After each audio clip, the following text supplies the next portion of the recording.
तिलखुडे र ओखरको तेल पेल्दै हुनुहुन्छ उहाँहरूले। कृषि शाखा प्रमुख सर पनि आउनु भएको छ।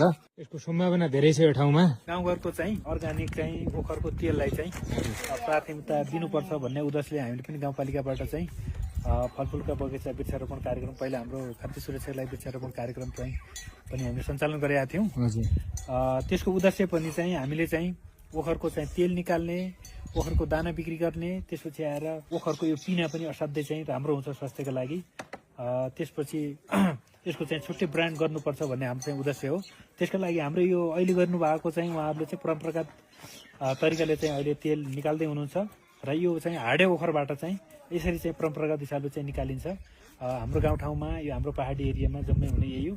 अब यसलाई चाहिँ केही तरिकाले अलिअलि सुधारेर चाहिँ ओखरको चाहिँ तालबाट चाहिँ तेल निकाल्ने र त्यसको चाहिँ पिनालाई चाहिँ छुट्टै अन्य अरू चाहिँ कुखुराको दाना लगायत अन्य अरू चाहिँ दानामा चाहिँ प्रयोग गर्न चाहिँ सकिन्छ। हजुर, अहिले उहाँहरूलाई अलिकति जनचेतना कम छ, त्यही भएर 12 महिना दुःख गरेर 3-4 महिना पनि खान पुग्दैन। यहाँ अहिले खडेरी पनि परिरहेछ, धान गहुँ लगाउनै पर्छ भन्ने मानसिकता छ।